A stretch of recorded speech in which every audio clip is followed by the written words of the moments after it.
Le véritable objectif de Neva, qui va gagner entre Majin Buu et le premier Tamagami, le power-up de Vegeta, on parle de tout ça dans cette preview de l'épisode 12.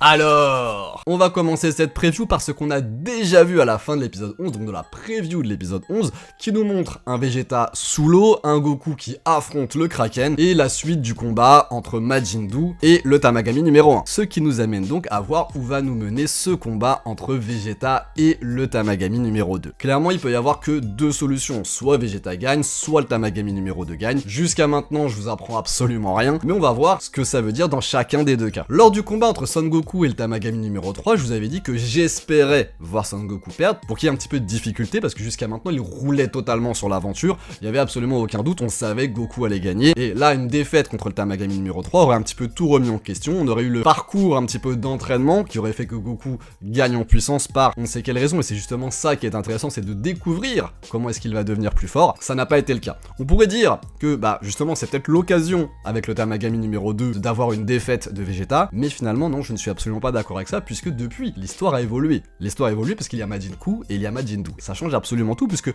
on l'a vu, ça y est, les Tamagami ne sont plus du tout au centre de l'histoire. Si Vegeta perd, et c'est un petit peu ce qu'essaye de nous montrer finalement le trailer. Si Vegeta perd, deux solutions. Solution la plus simple, Son Goku arrive, affronte également le Tamagami numéro 2, gagne, et prend la boule de cristal. Très peu d'intérêt finalement, à part encore une fois humilier Vegeta, mais encore une fois montrer que Vegeta est inférieur, ce serait extrêmement dommage, parce que Vegeta aura une utilité à venir dans le Daimakai. Tu ne fais pas venir Vegeta sans raison. On a compris pourquoi Piccolo était là, bien évidemment on l'a tous compris. Clairement quand tu fais venir Vegeta, c'est pas juste pour faire des blagues pour se foutre de sa gueule par rapport à sa meuf, tu vois. Enfin j'espère que non. S'ils ont fait venir Vegeta uniquement pour qu'il serve de partenaire de fusion à Goku, ce serait moche. Ce serait extrêmement moche, je n'aimerais absolument pas ça. Du coup, ce serait vraiment extrêmement dommage que Vegeta perde ce combat et qu'on ait Goku qui le remplace. Voilà. On a vu Goku contre le Kraken. Je pense que l'idée, c'est aussi un petit peu de nous induire en erreur. On l'a vu dans les previews, ils voulaient nous induire en erreur. On l'a vu avec Glorio, le combat Goku-Glorio. On s'était pas fait avoir, rappelez-vous. On s'était pas fait avoir, mais c'était le but. Voilà, c'était leur but. Là, je pense que c'est la même chose. Neva a bien expliqué que c'était des combats en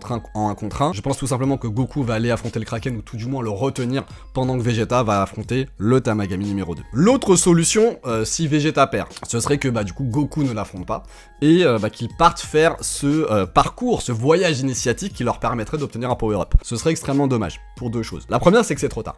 C'est trop tard, il fallait le faire avant. Là, l'histoire a beaucoup trop avancé avec Majin Buu, Majin Buu. C'est plus le moment en fait de partir sur un power-up comme ça. Ce sera juste chiant, ça va ralentir l'histoire, ça va ralentir le rythme, ce serait absolument pas intéressant. Et au-delà de ça, ce serait pas crédible. Parce que ils ont justement l'insecte de fusion et tu vas te dire pourquoi ils le font pas. Voilà. C'est juste, en fait, ça n'a aucun sens. Voilà pourquoi je crois tout simplement en la victoire de Vegeta, du prince des Saiyans. Ce qui est intéressant maintenant, c'est de savoir comment. On l'a vu, il est pas ridicule contre le Tamagami numéro 1 en forme de base, mais il ne peut pas le vaincre. D'autant que bon, on suppose que plus on avance dans les Tamagami, plus ils sont puissants, mais même, je ne suis pas certain que Vegeta aurait pu battre le Tamagami numéro 3, j'en suis vraiment pas sûr. Ce qui voudrait dire power-up de Vegeta, et ça c'est stylé. On l'a déjà dit les gars, mais on le redit encore, c'est l'occasion de voir Vegeta SSJ3, enfin. S'il n'y a pas Vegeta SSJ3 à ce moment-là, il n'y aura jamais Vegeta SSJ3. Est-ce que dans Super, il n'y a aucun intérêt de le voir en SSJ3? Et même si tu le vois en SSJ3, tu as Osef en fait. Parce qu'il y a le God, il y a le Blue, il y a le Magamama no Gokui. Là, c'est l'occasion d'avoir un truc badass avec Vegeta SSJ3. C'est le moment, je ne dis pas que ça va arriver, mais c'est le moment. Pour moi, c'est vraiment le meilleur scénario. C'est de voir Vegeta sortir du truc, il l'affronte, il se transforme en Super Saiyan pour sortir du Kraken, il se bat, il arrive pas à le battre, et hop, il nous sort le SSJ3, il gagne, fantastique. Donc voilà, à mes yeux, les trois options qu'on va avoir pour ce combat, avec, vous l'avez senti à mon énergie, vous l'avez senti à mon enthousiasme, une grosse préférence pour la partie 3, voilà. Sortez-nous Vegeta SSJ3, s'il vous plaît, voilà. De toute façon, vous recyclez. Alors, faites-nous kiffer, quitte à recycler, faites-nous kiffer, je vous en supplie, voilà, faites-nous ça, on sera tous contents, arrêtez. Il y en a qui vont faire bluff, ils sont vénères, non. On sera tous contents. Du côté du Tamagami numéro 1 et de Majin Buu, c'est extrêmement intéressant ce qui va se passer. On a vu dans la preview, du coup, que le combat continuait, logique j'ai envie de te dire, et que à la fin, le Tamagami numéro 1 était à moitié à genoux, plein d'égratignures, même si c'est un robot, pardon, non, t'as capté ce que je voulais dire, il est tout abîmé, etc. Je pense que de toute façon, Majin Buu va gagner. Si Majin Buu échoue, on va avoir encore un power-up de Majin Buu. Comment? Est-ce qu'il va absorber Majin Buu? Est-ce que ils vont faire un rituel, etc. À savoir qu'il n'y a plus de graines de Sabaimen, hein, ça c'est terminé, et il n'y a plus d'essence de Buu. Par contre, vu qu'il a de l'essence de Buu, est-ce qu'il peut absorber? Il n'est pas forcé d'absorber Majin Buu, il peut absorber d'autres personnages. Donc, je pense que ça va être ça. Ça m'étonnerait énormément qu'il perde. Pourquoi? Majin Buu a déjà perdu. Tu vas pas nous faire le coup 17 fois. En fait, ce serait chiant, tout simplement. Ce serait extrêmement chiant. Le Dr. Alinsu va récupérer une Dragon Ball et que la team de Goku va récupérer 2 Dragon Ball. Et c'est là que ils vont devoir rentrer en confrontation. Ce sera l'occasion. Alors que s'il la chope pas et que finalement c'est Goku qui récupère la boule, ça n'aurait pas d'intérêt. Ou alors il nous cache une belle surprise. Pourquoi pas? Je suis preneur. En parlant de la défaite potentielle de Majin Buu à laquelle je ne crois pas, je vous parlais d'absorption. Pourquoi est-ce que j'ai dit qu'il pouvait absorber d'autres Majin autres que Majin Buu? Depuis le début, je vous dis que il va y avoir un deuxième Majin. Je suis pas en train de dire que je suis un devin, on le savait tous, il y a pas de galère là-dessus. Et je vous avais dit que dans tous les cas, soit il était contrôlable, soit il était incontrôlable, mais dans tous les cas, au bout d'un moment, il finirait par absorber Majin Buu. Je le pense toujours. Mais à l'heure actuelle, j'émets un doute par rapport à l'épisode 11. Pourquoi? Majin Buu est en train de prendre une place dans l'histoire. En termes comiques, après t'aimes pas, c'est pas le sujet. En termes comiques, en termes de relations fraternelles avec Majin Buu, et donc j'ai l'impression que c'est un personnage qui ne va pas disparaître. De plus en plus, je suis en train de me dire pourquoi faire tout ça? Pourquoi faire toute cette relation? Ou alors, c'est pour nous montrer justement, entre guillemets, le drame lorsque Majin Buu va l'absorber. Pour créer de l'émotion, ça c'est possible, c'est très possible. J'ai de plus en plus l'impression que vraiment Majin Buu va avoir un autre rôle que ça. Je ne dis pas que ça va arriver, mais c'est encore une réflexion qui est intéressante. Vraiment, Majin Buu prend, en termes de personnage, de plus en plus de place. J'ai l'impression qu'il servira à plus qu'un power-up de Buu. À voir, mais ça peut être intéressant.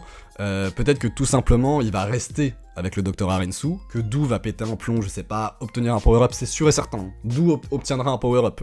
De quelle façon, je ne sais pas. Mais même s'il est assez puissant pour battre le Tamagami numéro 1, il n'est pas assez puissant pour affronter Goku. Je dis pas qu'il ne peut pas le battre, peut-être que Buu est plus fort que Goku, je ne sais pas. Mais en tout cas, on n'a pas assez vu sa puissance, on n'est pas assez impressionné. On est censé être choqué de l'antagoniste final. On ne l'est pas. On dit juste, ouais, ok, pas mal. Donc il y aura un gain de puissance extrême. En absorbant le Tamagami numéro 1, peut-être, ça peut être extrêmement stylé. Vraiment, ça peut vraiment être très très cool. On verra. Et maintenant, on va parler de Neva. On va reparler de Neva. On va reparler de Piccolo qui ne parle plus le Namek. Bon, j'ai ragé dans la vidéo de la review, tout en disant que peut-être c'était une strat de Piccolo. Plus le temps passe, plus j'y réfléchis, plus je vois comment Nakatsuru et consorts connaissent l'univers de Toriyama, plus je me dis que c'est impossible qu'ils se soient trompés.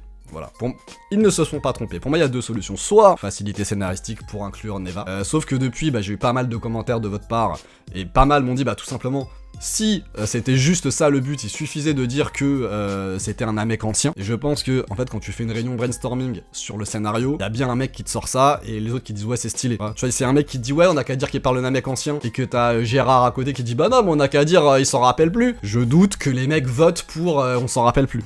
Donc, je crois finalement de plus en plus au fait que ce ne soit pas une erreur, mais que tout simplement, Piccolo ait fait exprès, pour une raison qu'on ne connaît pas, et ça c'est très intéressant. Pourquoi est-ce qu'il aurait fait exprès? Déjà, il dit tu es Neva le Namek légendaire. Il le connaît. Enfin, Camille certainement le connaît, ou tout du moins Nail, parce que voilà, Nail avec Saichiro a dû en entendre parler, bien évidemment. Je pense qu'au moins Nail le connaît, et que ça vient de là tout bêtement.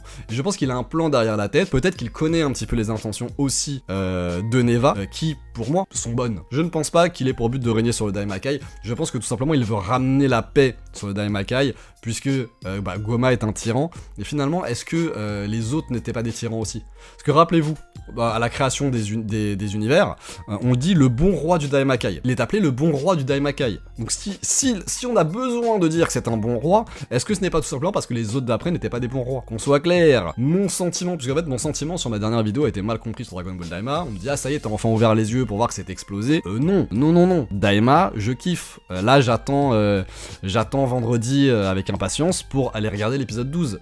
je trouve que vraiment le travail effectué sur Daima est excellent.